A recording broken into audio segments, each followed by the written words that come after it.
पठन पाठन से संबंधित तो है ही, थोड़ी सी वर्तमान सरकार के जो शैक्षणिक पॉलिसी है इसे जानकारी देना है।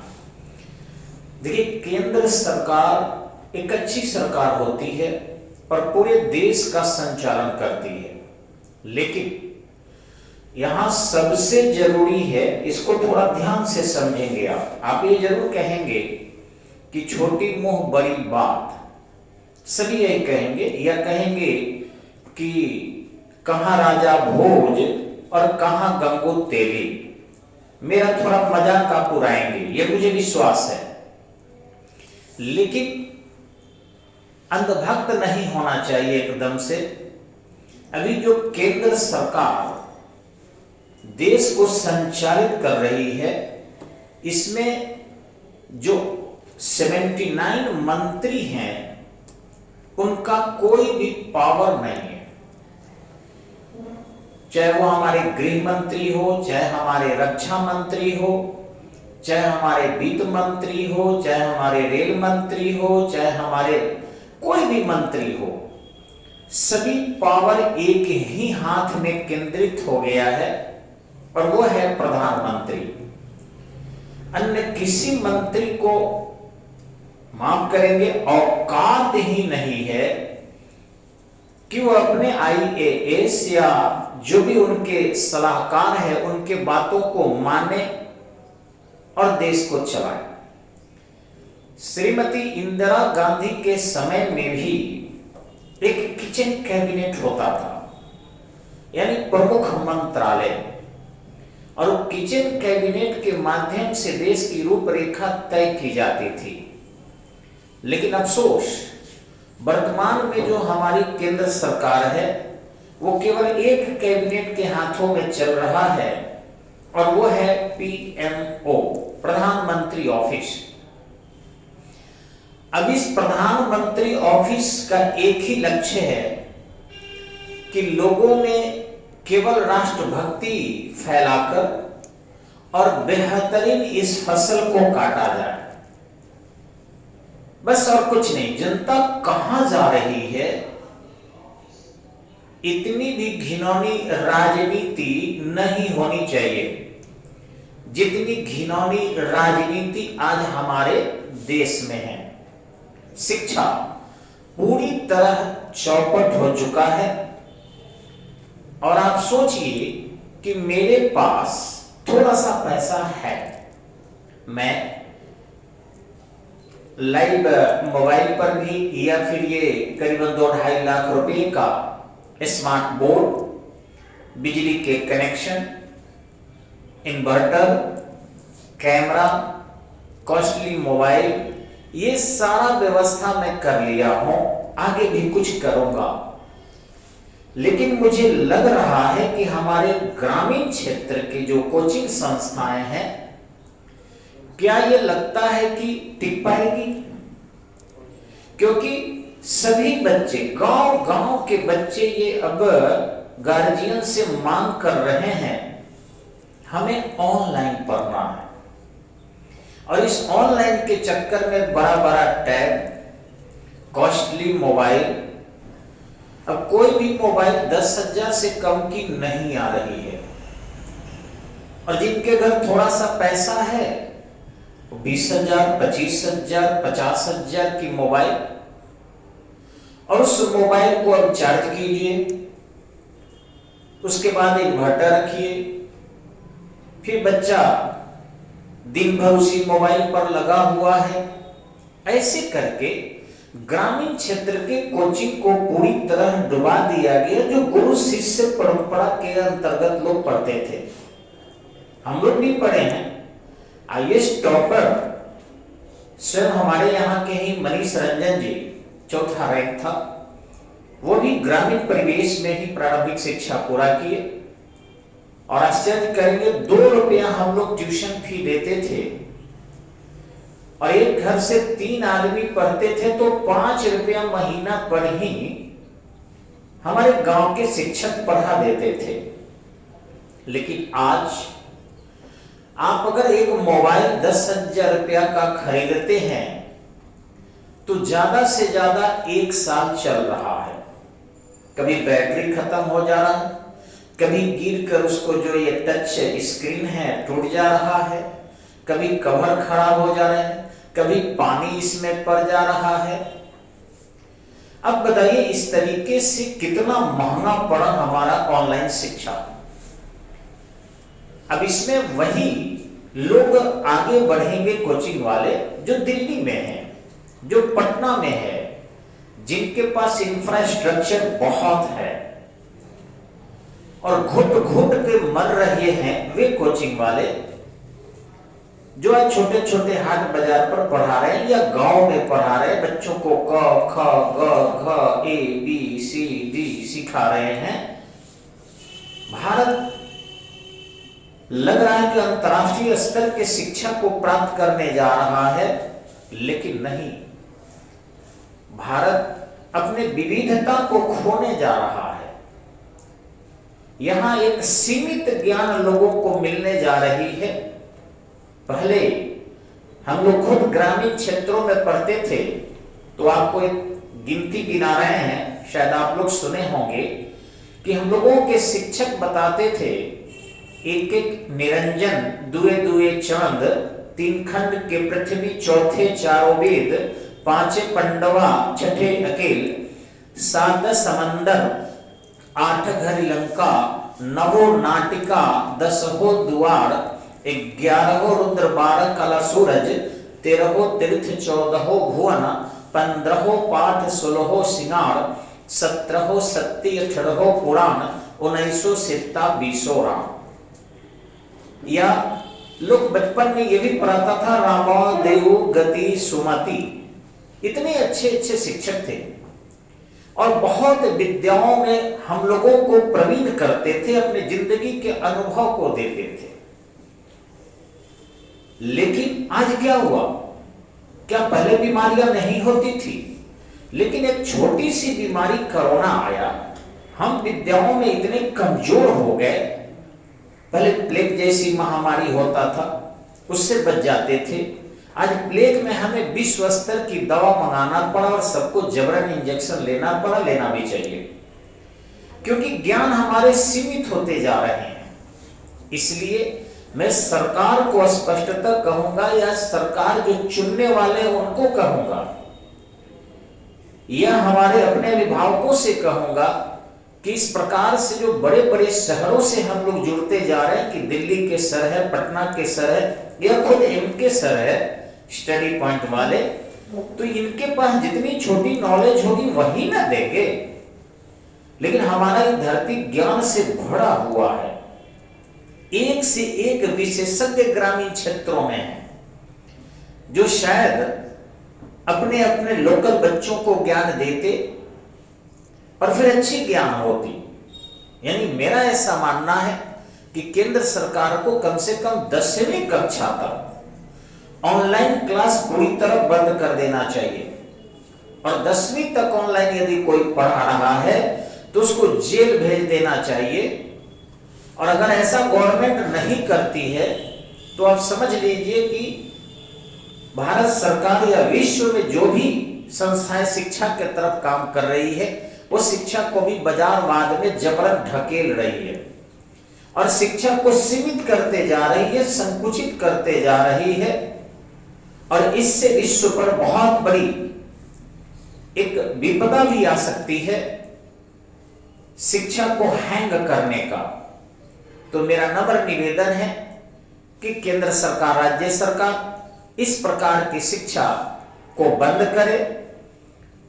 10वीं के बाद हमारे बच्चे इतने नॉलेज जरूर ले लेते हैं अपने अपने माता से, पिता से, ग्रामीण लोगों से, कि उनको एक बेहतरीन अनुभव हो जाता है और जीवन में उसका प्रयोग करते हैं। अलग अलग भौगोलिक दशाओं में अलग अलग जानकारी लेना है। आज इंटरनेट से जुड़कर, आज ऑनलाइन कक्षा करके बच्चे अभिभावक से तरह तरह के प्रश्न कर रहे हैं, वाद विवाद कर रहे हैं, और इस तरीके से गार्जियन और अभिभावक के नॉलेज को वे चुनौती दे रहे हैं।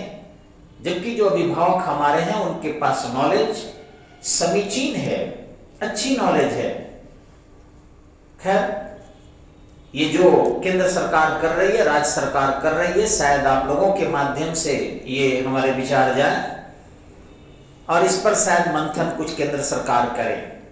लेकिन अभी जो हम आपके बीच विषय लेकर आए हैं वो तत्कालिक साइंस सेक्टर है और इससे क्वेश्चन बहुत आते हैं प्रतियोगिता परीक्षा में।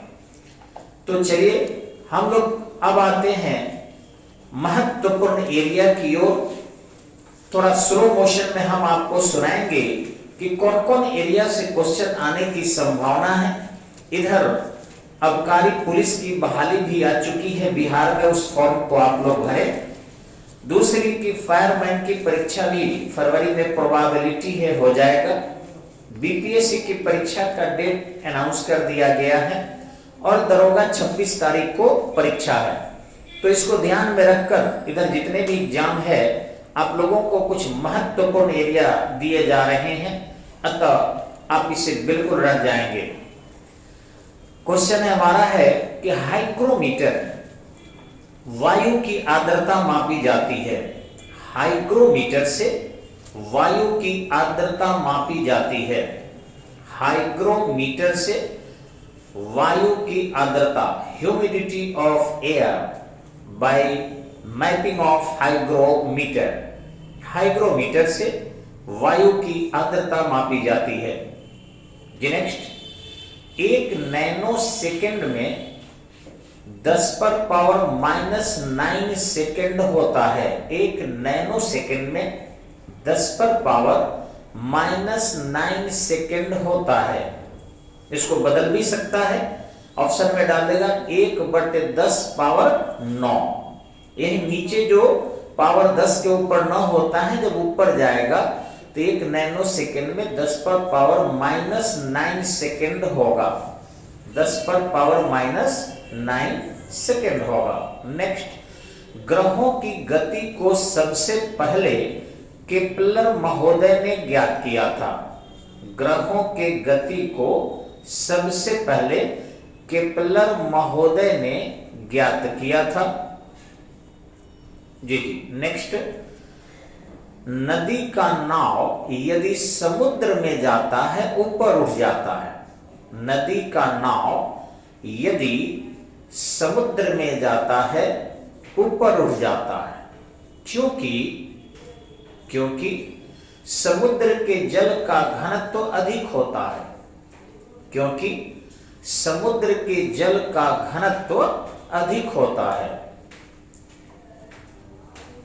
Due to 47 types of salt material, 47 प्रकार के सॉल्टी मटेरियल के कारण, due to 47 types of salty material in ocean water, 47 प्रकार के लवणीय पदार्थ होने के कारण, 47 प्रकार के लवणीय पदार्थ होने के कारण।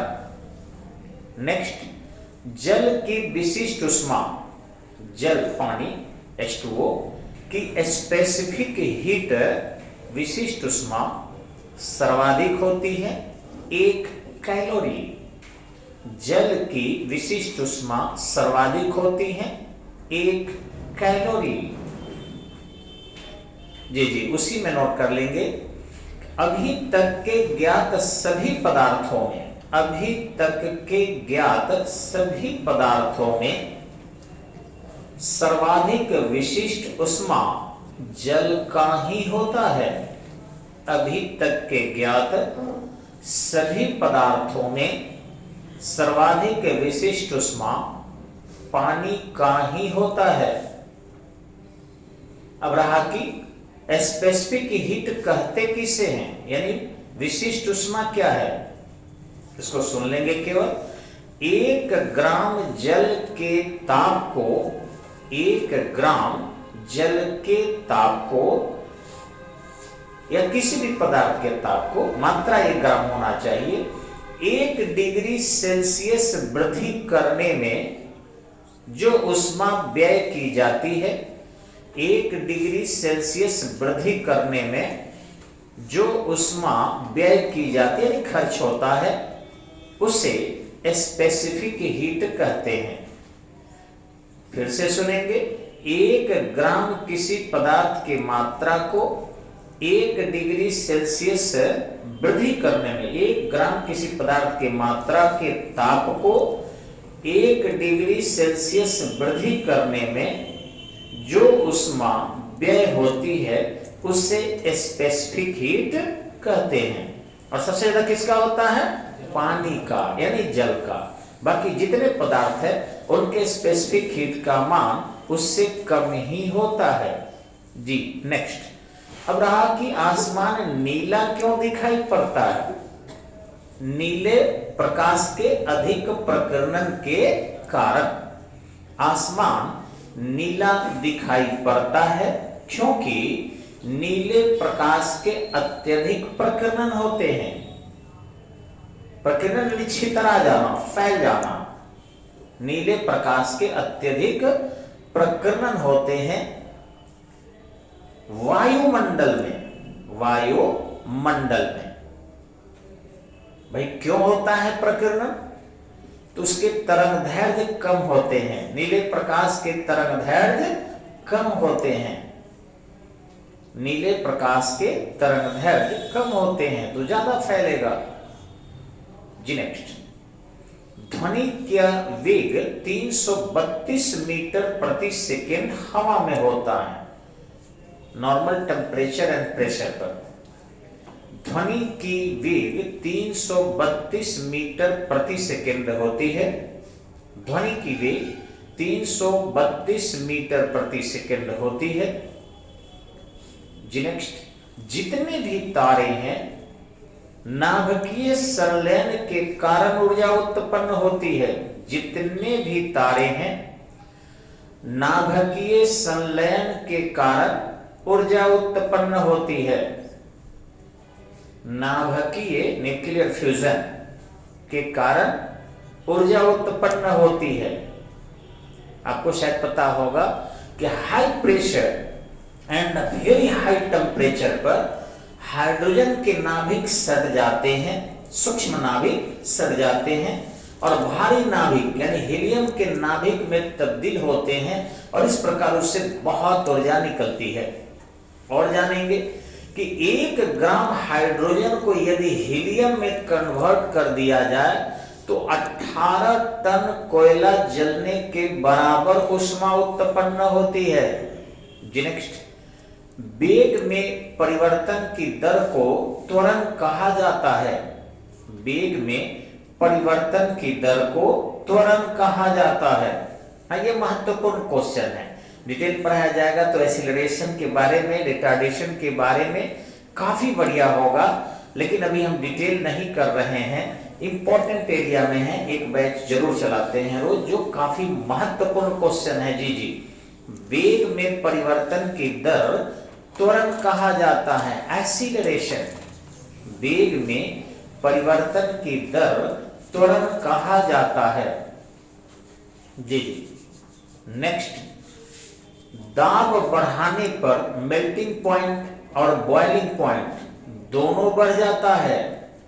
दाब को बढ़ाया जाए यानी प्रेशर को बढ़ा दिया जाए तो मेल्टिंग पॉइंट और बॉइलिंग पॉइंट दोनों बढ़ जाता है, दोनों बढ़ जाते हैं जी। नेक्स्ट, वर्षा की बूंद गोल क्यों होती है? Due to surface tension. वर्षा की बूंद गोल क्यों होती है? पृष्ठ तनाव के कारण वर्षा के बूंद गोल क्यों होते हैं? Due to surface tension.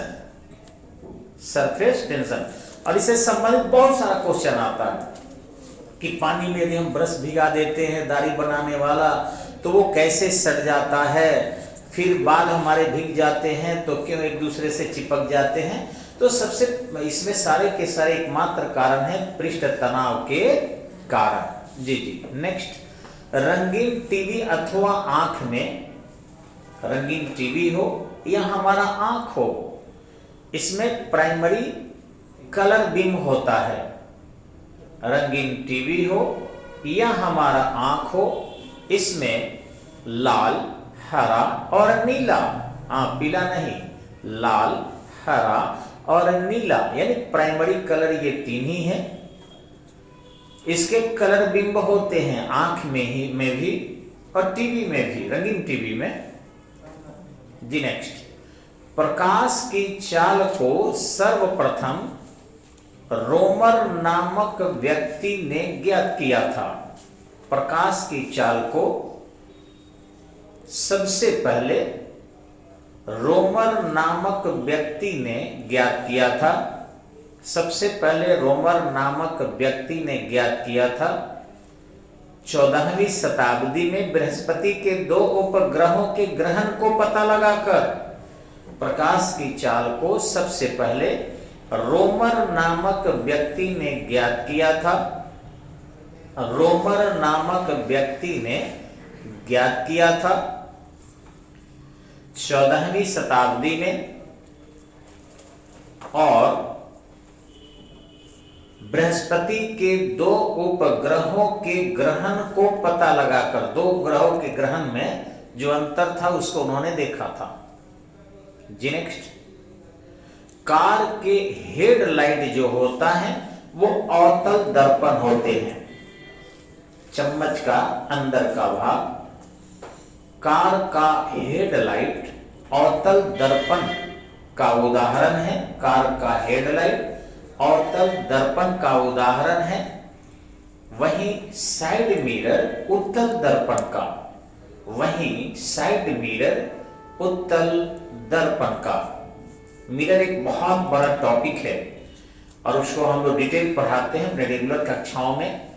इधर केवल हिंट्स दे रहे हैं आपको। ये थोड़ा महत्वपूर्ण क्वेश्चन है, इधर 2-4-5 महीना में जो भी एग्जाम होगा उसमें आने की प्रोबेबिलिटी इसकी ज्यादा है।